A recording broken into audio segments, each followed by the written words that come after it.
Let me see if I can properly. Yep. Okay. 1 second here, you guys. So, all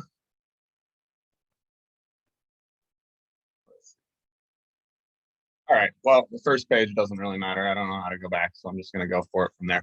So basically, I wanted to talk to you guys today about grounding and bonding and why they're so important, and what the difference is between them, because a lot of people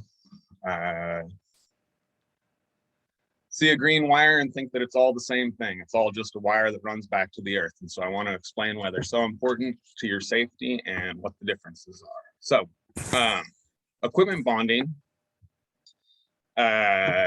is basically, it's the only way to effectively protect people from electrocution. And the only way to protect a person from electrocution is by shutting off the fault that could cause them to become electrocuted, basically.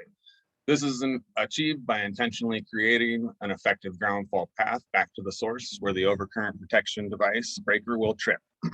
There are 3 kinds of faults. There's a short circuit, which is generally caused by material failure, and that's where you have 2-phase conductors, 2 hot wires that touch each other or touch a piece of conductive material that will cause them to short to each other. There's a ground fault, which is basically when a live wire touches the body of an appliance that you're an electrical appliance, basically causing the body of that to become live if it's not bonded properly, or to trip the breaker if it has been bonded properly. And the third type of a fault is an overload, and that would be where too much current is drawn on a circuit, and if that circuit is not properly protected by a breaker, or if that breaker does not function properly, the wire will catch on fire, and the building around that wire will catch on fire as well. So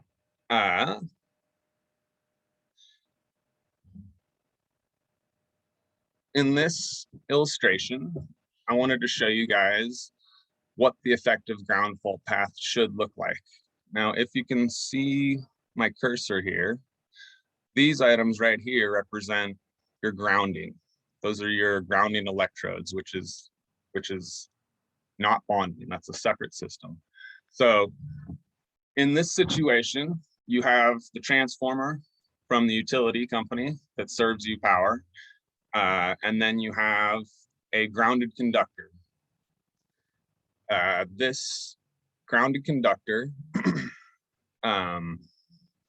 basically, it is your effective ground fault path. And if you look at the fault here, it comes from one phase here, goes through your system all the way over to where you've got, let's say, a resistor of some sort, a heater plugged in. That heater has a fault, the wire comes loose somewhere inside and touches the case. That case should be properly bonded. And if it is properly bonded, that fault will clear through the case, back through your intentionally created path, all the way to the source, which will cause a high current, causing the breaker to trip, making the system safe. So that's how it should be set up, but it is not always. If any part along this system is not properly connected, you no longer have an effective ground fault path. And that means that that part of the system is floating and will not clear a fault if a live wire were to touch that part of the system.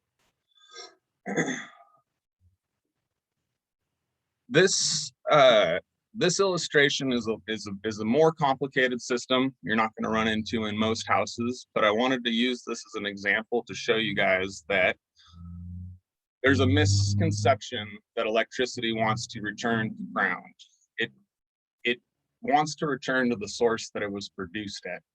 So if that's a generator, or in some cases on larger industrial installations, they have transformers to either change the type of electricity that they're getting, or to maybe run electricity a long distance that you wouldn't be able to do with the voltages that are available when you have it stepped down from the company. So in these situations, there's another source. There's a separate source. In this situation, your transformer has no physical connection. So even though there's equipment grounding that was created intentionally back upstream of this, basically where your meter would be, that equipment bonding does not transfer through a transformer because there's no physical connection. So you need to reestablish your bonding back to this new source, basically right here, in order to properly clear faults. This is a fairly complicated system. I just wanted to give you guys an example of a situation where there's another source of power, and just to illustrate that electricity doesn't want to return to any source. It wants to return to the source that it was generated from. So in this situation, I wanted to show you guys what would happen if you do not have an intentionally created effective ground fault path. So in this situation, you've got, here's the utility company, here's their transformer, and they're not showing it in this illustration, but there's a third wire, a guy wire, that would basically be your grounded conductor. And it would run over here to the meter. And basically, for this pump, it doesn't need a neutral conductor, but that neutral conductor or grounded conductor would not only be the support wire to hang all these phase conductors on, but it would also bond the box and create effective fault path. Right here in between the meter socket and the main, there's no equipment grounding conductor. What that means is, if there's a fault to the case here, electricity, it goes on all available paths. So if you have, let's just use water as an example. If you had a 2-inch pipe and a 1/2-inch pipe, and you had a bowl and both of those pipes came out of the bowl, water's not going to decide to just go down the 2-inch pipe because the 2-inch pipe is bigger. It's going to go down both pipes. So in this situation, your grounding system will return the fault current through the ground. The ground is a high resistance path, so it doesn't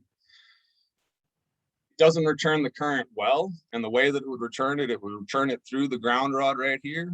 And then at your transformer, there's another ground rod. So basically, you've got a high impedance path through the ground. And the way that your breakers work is they need to reach a really high amperage to trip.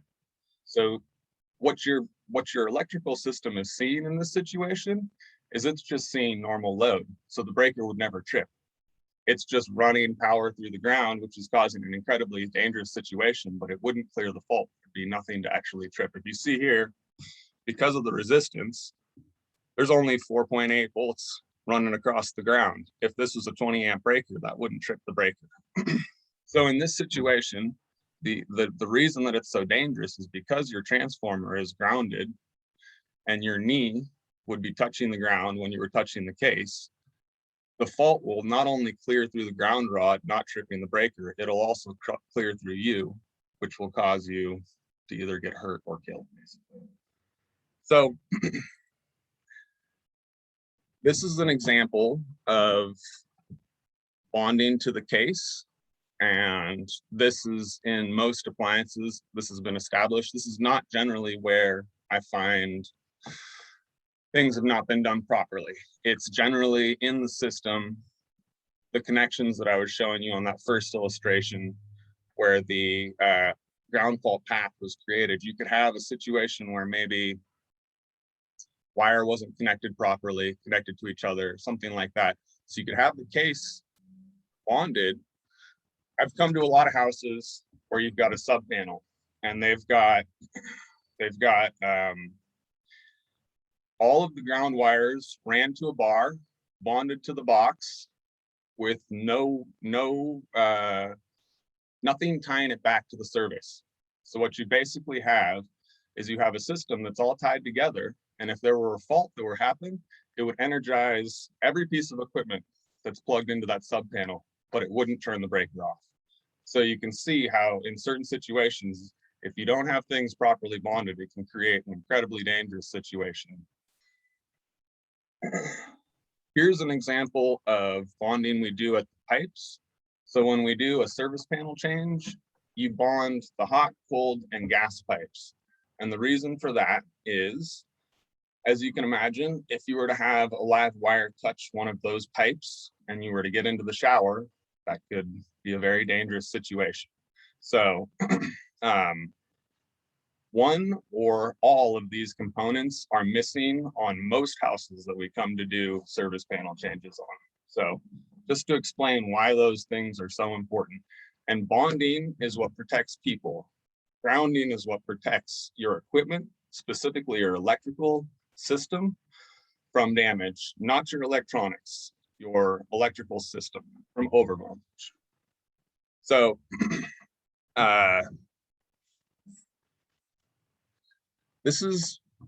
the earth is a very good conductor. It's a high resistance conductor, but it's very hard for us to attach wires to the earth. So this is our way of getting a terminal to connect to the earth.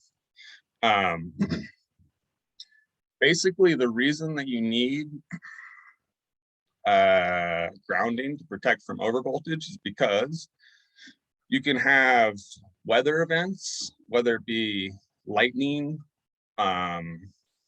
or just the wind maybe whipping the utility conductors together, causing them to touch, causing a spike in voltage or something like that. Or more commonly, what happens is a transformer blows up and sends stray voltages out. These ground rods protect your electrical system from that overvoltage, not your electronics. I still recommend installing surge protection for delicate electronics, is what I'm saying. So the purpose of grounding is to discharge overvoltage. It has nothing to do with protecting people from being electrocuted. Two completely different systems using the same terminology. When you, for instance, when you bond your equipment inside of a house, you're using an equipment bonding jumper. So, or equipment grounding conductor, basically. So the terminology is extremely mixed up and people get it confused and think. I've had inspectors come out and tell me that they're not going to hook up the panel until we get the ground wire connected. And I'm talking to the inspector. I'm like, you do realize that doesn't protect, that has nothing to do with protecting the house. That has everything to do with protecting the equipment, basically. And we've, had fun conversations around that whole concept. So once again, electrocution prevention is accomplished by proper bonding. Lightning protection, we're not really in an area where we get lightning. Lightning protection is a little more severe than that. You need rods and stuff like that. But let's just say weather conditions and failure of equipment on utility side is what your grounding is for. So a cream referral for me would be a panel change. When we do a panel change, we change the core of the electrical system, create an effective ground fault path from the service panel to the utility, bond the water and gas pipes to the panel, test most electrical outlets to establish proper grounding. When we go through, when we're doing your panel change, we need to identify all of the circuits. And the reason on the customer's end for having all of your circuits identified is in an emergency, you need to know exactly where to shut off power to that area of the house. And on that note, a lot of people don't realize they stack a bunch of stuff in front of their electrical panel. To code, and just for practicality, what's required by code is 30 inches wide, 36 inches deep, 8 foot high in front of a panel. And the reason for that is if something's going wrong in your panel and you were to go in and shut something off and get electrocuted, you need to be able to fall away from your panel. And if you're crammed in a little spot reaching around a shelf to shut something off, you could potentially put yourself in a very dangerous situation. You need to have those panels clear. And I find all the time people have bookshelves in front of panels or all kinds of crazy stuff basically that you're not supposed to have there. So we install ground rods to effectively discharge overvoltage, and we replace all of the breakers so that they will trip when needed.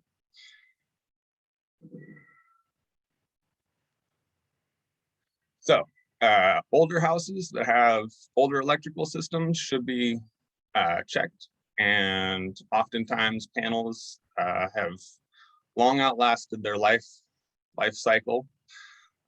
Compromised electrical systems that were handled by amateurs, growers, do-it-yourselfers, things like that. Those would be great referrals for me. And that's my presentation. I would like to know if anyone has any questions.